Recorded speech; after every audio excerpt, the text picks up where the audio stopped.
क्या आपने कभी सोचा है कि ईरान के लोग अमेरिका को शैतान की भूमि क्यों कहते हैं? ब्रिटिशों ने ईरान के तेल व्यापार पर अपना दबदबा कायम कर लिया था। ईरान के तेल उत्पादन का 84% हिस्सा इंग्लैंड को जाता था और केवल 16% ईरान को। 1951 में एक कट्टर देशभक्त मोहम्मद मोसादेग प्रधानमंत्री बने। उन्हें ईरान के तेल व्यापार में विदेशी कंपनियों का दबदबा पसंद नहीं था। 15 मार्च 1951 को उन्होंने संसद में ईरान के तेल उद्योग के राष्ट्रीयकरण के लिए एक विधेयक पेश किया, जिसे बहुमत से पारित कर दिया गया। इस विधेयक के पारित होने के बाद ईरानियों को खुशी के सपने आने लगे कि अब उनकी गरीबी दूर हो जाएगी। टाइम्स पत्रिका ने 1951 में मोसादेग को मैन ऑफ द ईयर कहा। लेकिन इन घटनाक्रमों के कारण अंग्रेजों को बहुत कुछ खोना पड़ा। अंग्रेजों ने मोसादेग को हटाने के लिए कई छोटे बड़े प्रयास किए। मोसादेग को रिश्वत देने की कोशिश की, मोसादेग की हत्या करने की कोशिश की, सैन्य तख्तापलट की कोशिश की। लेकिन मोसादेग बहुत अनुभवी और बुद्धिमान था, इसलिए अंग्रेजों की हत्या, रिश्वतखोरी की साजिशें विफल हो गईं। मोसादेग ईरानी लोगों के बीच बहुत लोकप्रिय था। लोकप्रिय होने के कारण सैन्य तख्तापलट भी संभव नहीं था।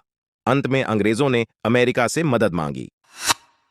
अमेरिका की CIA ने मोसादेग को हटाने के लिए $1 मिलियन का फंड मंजूर किया।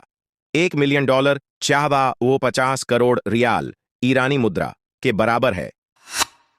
अमेरिका की योजना मोसादेग के खिलाफ असंतोष पैदा करने और उसके प्रति लोगों के समर्थन को खत्म करने की थी, फिर भ्रष्ट सांसदों की मदद से उसकी सरकार को उखाड़ फेंकना था।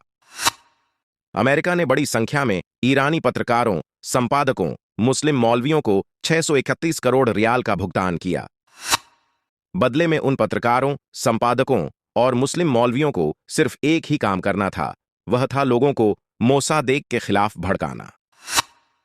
हजारों ईरानियों को झूठे विरोध में भाग लेने के लिए भुगतान किया गया। उन्होंने संसद पर मार्च करना शुरू कर दिया। दुनिया भर के बड़े मीडिया ने भी अमेरिका का समर्थन करना शुरू कर दिया। द न्यूयॉर्क टाइम्स में मोसादेग को तानाशाह के रूप में संदर्भित किया जाने लगा। मोसादेग का विरोध बहुत ही निचले स्तर पर शुरू हुआ, जिसमें कार्टूनों में उन्हें समलैंगिक के रूप में दर्शाया गया। यह महसूस करते हुए कि उनकी सरकार भ्रष्ट सांसदों द्वारा उखाड़ फेंकी जाने वाली है, मोसादेग ने संसद को भंग कर दिया। अमेरिका ने ईरानी सम्राट को मोसादेग को प्रधानमंत्री के पद से हटाने के लिए मजबूर किया। अंत में 210 मिलियन रियाल की रिश्वत देकर अमेरिका ने भाड़े के सैनिकों की मदद से ईरान की राजधानी में फर्जी दंगे भड़काए। सम्राट के ईरान लौटने के बाद मोसादेग ने आत्मसमर्पण कर दिया।